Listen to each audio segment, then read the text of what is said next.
చాలామంది inter degree రాగానే ఒక అబ్బాయిని లవ్ చేయడము, వెళ్ళిపోవడాలు, లేచిపోవడాలు ఇంట్లో వాళ్ళ గురించి ఆలోచించరు. కానీ మీరు అంత లేత వయసులో ఆలోచించారు. అంటే మీకు వేరే యావిగేషన్స్ ఏం లేవు అప్పుడు?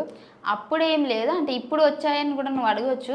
అంటే ఆలోచన అని కాదు, లైఫ్‌లో ఖచ్చితంగా మనకు ఒక తోడు ఉంటది. కానీ కొందరికి 10థ్‌లోనే లవ్, ఇంటర్‌లోనే లవ్ అలా ఉంటది. నాకు అక్కడ ఉన్నప్పుడు అంటే నా ప్రాబ్లమ్సే నా మైండ్‌లో ఉన్నప్పుడు నాకు వేరే ఆలోచన రాలేదు. ఇప్పుడు ఏంటి అనంటే ఖచ్చితంగా ఇప్పుడు నాకు ఆలోచన రాకపోయినా ఈ ఏజ్‌లో నాకు పెళ్లి చేస్తారు ఖచ్చితంగా. నాకంటే ఒక తోడు వచ్చేస్తది.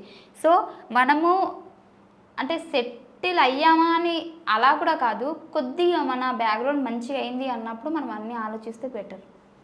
ఇప్పుడు మన ఒక సినిమా ఉంది. రామ్‌ది, తమన్నాది 'ఎందుకంటే ప్రేమంటే' మూవీలో అమ్మాయి చాలా మిడిల్ క్లాస్. హీరో లవ్ చేయమని వెంటపడతాడు. కానీ అమ్మాయి ఇంట్లో పరిస్థితుల వల్ల యాక్సెప్ట్ చేయలేదు. అట్లా మీరు ఇండస్ట్రీకి రాకముందు ఎప్పుడైనా జరిగిందా అట్లా? అంటే మీరు మిమ్మల్ని ఎవరైనా ఇష్టపడ్డము, కానీ మీరు ఇంట్లో పరిస్థితుల వల్ల మీరు వాటికి దూరంగా ఉండడము. ఇష్టపడ్డారు నేను. అంటే ఇష్టం ఉండే. కాకపోతే యాక్సెప్ట్ చేయలేదు. వాళ్ళను ఫ్రెండ్‌లానే చూసాను. ఫ్రెండ్‌లానే ఉన్నాను.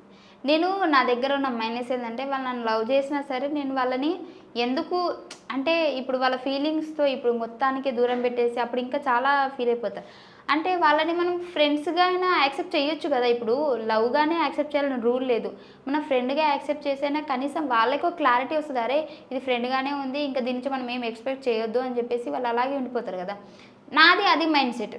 దాన్ని ఇంకా నెగెటివ్ అనుకుంటారు కొంతమంది. కొంతమంది తెలిసిన వాళ్ళు పాజిటివ్ అనుకుంటారు.